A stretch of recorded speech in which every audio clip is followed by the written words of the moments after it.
other evil things, see 59. 104 Those same virtues are liberating since they liberate by freeing from the slavery of craving. They are praised by the wise because they are praised by such wise men as enlightened ones. They are not adhered to, aparamaha, since they are not adhered to, aparamahata, with craving and false view, or because of the impossibility of misapprehending, paramayu, that there is this flaw in your virtues. They are conducive to concentration since they conduce to access concentration and absorption concentration, or to path concentration and fruition concentration. 105 As long as he recollects his own virtues and their special qualities of being untorn, etc., in this way, then, on that occasion his mind is not obsessed by greed, or obsessed by hate, or obsessed by delusion, his mind has rectitude on that occasion, being inspired by virtue, A3 286. So when he has suppressed the hindrances in the way already described, 66, the jhana factors arise in a single conscious moment. But owing to the profundity of the virtue's special qualities, or owing to his being occupied in recollecting special qualities of many sorts, the jhana is only access and does not reach absorption. And that access jhana itself is known as recollection of virtue too because it arises with the virtue's special qualities as the means. 106 And when a bhikkhu is devoted to this recollection of virtue, he has respect for the training. He lives in communion with his fellows in the life of purity. He is sedulous and welcoming. He is devoid of the fear of self-reproach and so on. He sees fear in the slightest fault. He attains fullness of faith, and so on. He has much happiness and gladness. And if he penetrates no higher, he is at least headed for a happy destiny. Now, when a man is truly wise, his constant task will surely be this recollection of his virtue blessed with such mighty potency. This is the section dealing with the recollection of virtue in the detailed explanation. 223. 5. Recollection of generosity. 107 One who wants to develop the recollection of generosity should be naturally devoted to generosity and the constant practice of giving and sharing. Or alternatively, if he is one who is starting the development of it, he should make the resolution, from now on, when there is anyone present to receive, I shall not eat even a single mouthful without having given a gift. And that very day he should give a gift by sharing according to his means and his ability with those who have distinguished qualities. When he has apprehended the sign in that, he should go into solitary retreat and recollect his own generosity in its special qualities of being free from the stain of avarice, etc., as follows. It is gain for me, it is great gain for me, that in a generation obsessed by the stain of avarice I abide with my heart free from stain by avarice, and am freely generous and open-handed, that I delight in relinquishing, expect to be asked, and rejoice in giving and sharing, A3 287. 108 Herein, it is gain for me, it is my gain, advantage.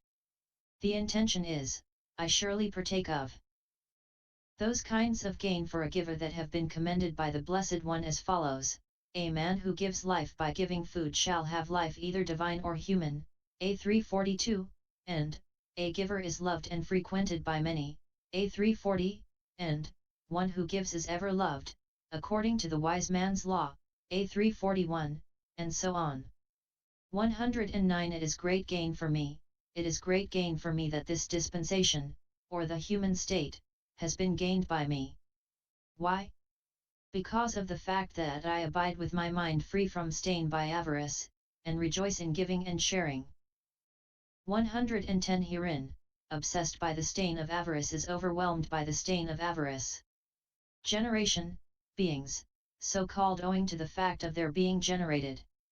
So the meaning here is this: among beings who are overwhelmed by the stain of avarice, which is one of the dark states that corrupt the natural transparency of consciousness, CAI 10, and which has the characteristic of inability to bear sharing one's own good fortune with others. 111 Free from stain by avarice because of being both free from avarice and from the other stains, greed, hate, and the rest. I abide with my heart, I abide with my consciousness of the kind already stated, is the meaning. 224 But in the sutta, I live the home life with my heart free, A3 287, V 331, etc., is said because it was taught there as a mental abiding to depend on constantly to Mahanama the Sakyan, who was a stream enterer asking about an abiding to depend on. There the meaning is I live overcoming. 112 Freely generous, liberally generous. Open-handed, with hands that are purified. What is meant is, with hands that are always washed in order to give gifts carefully with one's own hands. That I delight in relinquishing, the act of relinquishing, vasajana, is relinquishing, vasaga, the meaning is, giving up. To delight in relinquishing is to delight in constant devotion to that relinquishing. Expect to be asked, yaka yoga accustomed to being asked, yakana yaga, because of giving whatever others ask for, is the meaning. Yajayaga is a reading, in which case the meaning is, devoted, yada, to sacrifice, yaja, in other words, to sacrificing, yajana. And rejoice in sharing, the meaning is, he recollects thus, I give gifts and I share out what is to be used by myself, and I rejoice in both. 113 As long as he recollects his own generosity in its special qualities of freedom from stain by avarice, etc., in this way, then, on that occasion his mind is not obsessed by greed, or obsessed by hate, or obsessed by delusion, his mind has rectitude on that occasion, being inspired by generosity, A3 287. So when he has suppressed the hindrances in the way already described, 66, the jhana factors arise in a single conscious moment. But owing to the profundity of the generosity's special qualities, or owing to his being occupied in recollecting the generosity's special qualities of many sorts, the jhana is only access and does not reach absorption. And that access jhana is known as recollection of generosity too because it arises with the generosity's special qualities as the means. 114 And when a bhikkhu is devoted to this recollection of generosity, he becomes ever more intent on generosity, his preference is for non-greed, he acts in conformity with loving kindness, he is fearless. He has much happiness and gladness. And if he penetrates no higher, he is at least headed for a happy destiny. Now, when a man is truly wise, his constant task will surely be this recollection of his giving blessed with such mighty potency. This is the section dealing with the recollection of generosity in the detailed explanation. 225, 6. Recollection of deities.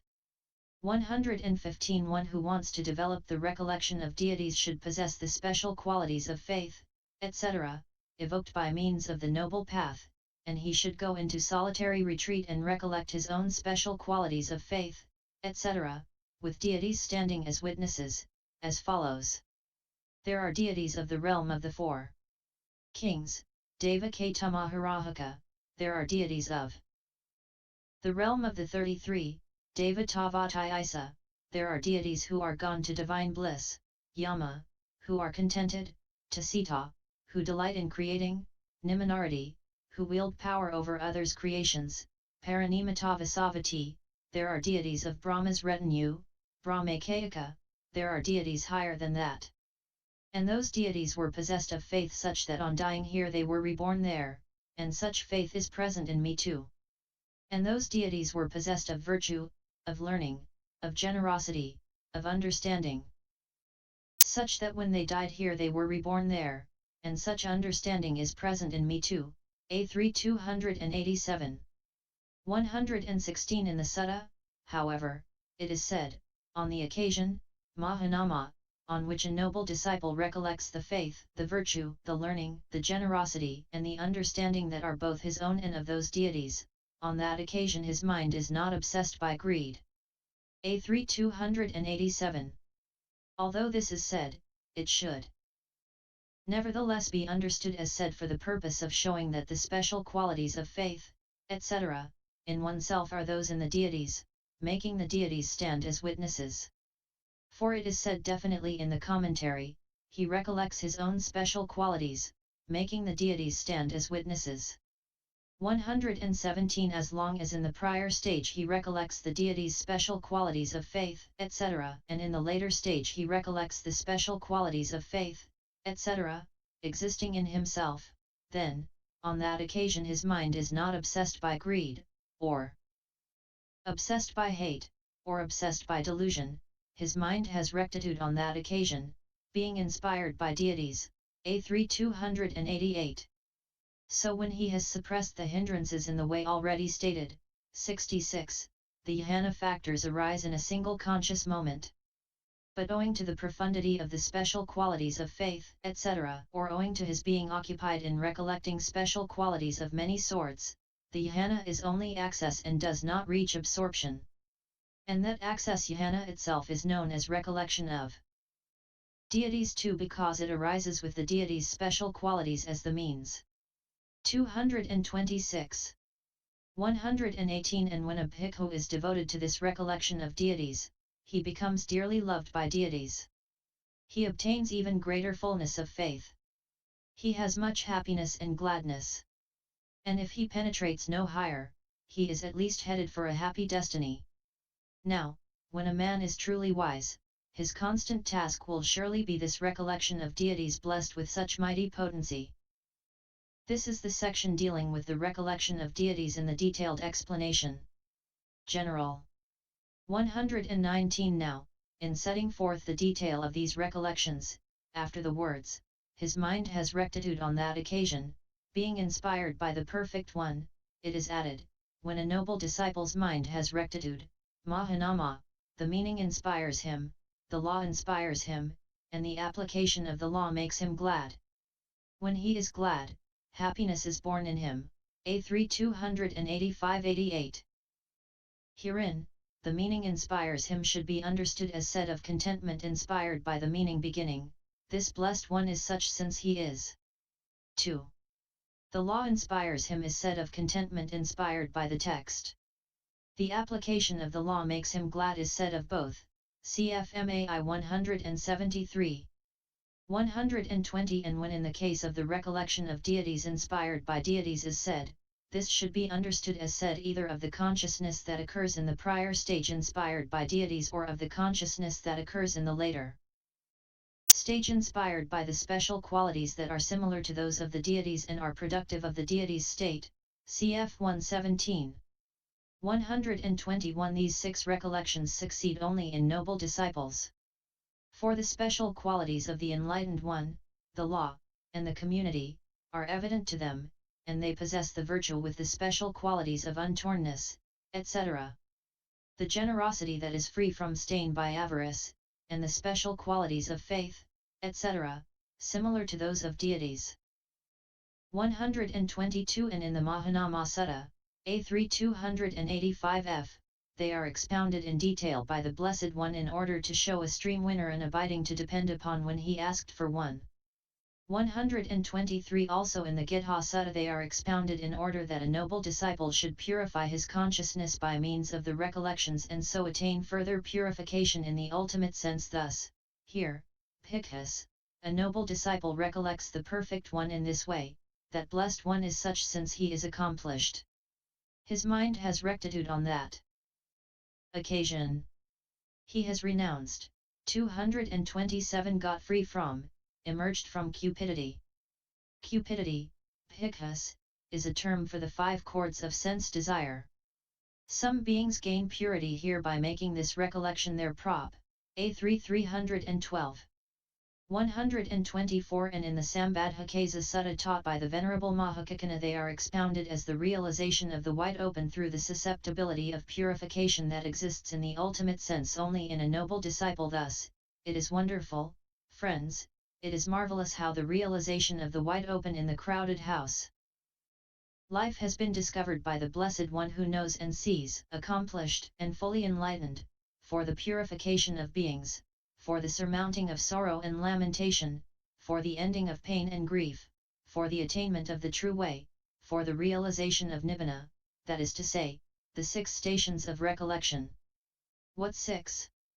Here, friends, a noble disciple recollects the Perfect One. Some beings are susceptible to purification in this way, A3 314-15. 125 Also in the Aposatha Sutta they are expounded in order to show the greatness of the fruit of the Aposatha, as a mind-purifying meditation subject for a noble disciple who is observing the Aposatha. And what is the noble one's Aposatha, Visakha? It is the gradual cleansing of the mind still sullied by imperfections. And what is the gradual cleansing of the mind still sullied by imperfections? Here, Visakha, a noble disciple recollects the Perfect One. AI 206-11. 126 And in the Book of Elevens, when a noble disciple has asked, Venerable Sir, in what way should we abide who abide in various ways? AV 328, they are expounded to him in order to show the way of abiding in this way. One who has faith is successful, Mahanama, not one who has no faith. One who is energetic. One whose mindfulness is established. One who is concentrated. One who has understanding is successful, Mahanama, not one who has no understanding. Having established yourself in these 5 things, Mahanama, you should develop 6 things. Here, Mahanama, you should recollect the Perfect One, that blessed one is such since. AV 329-32. 127 Still, though this is so, they can be brought to mind by an ordinary man too, if he possesses the special qualities of purified virtue, and the rest. 228 For when he is recollecting the special qualities of the Buddha, etc., even only according to hearsay, his consciousness settles down, by virtue of which the hindrances are suppressed. In his supreme gladness he initiates insight, and he even attains to arahantship, like the elder Fusadeva who dwelt at Kakandhakara. 128 That Venerable One, it seems, saw a figure of the enlightened one created by Mara. He thought, how good this appears despite its having greed, hate and delusion. What can the Blessed One's goodness have been like? For he was quite without greed, hate and delusion. He acquired happiness with the Blessed One as object, and by augmenting his insight he reached arahantship. The 7th chapter called the description of 6 recollections in the treatise on the development of concentration in the path of purification composed for the purpose of gladdening good people. Knows 1. The word Dhamma, perhaps the most important and frequently used of Pali words, has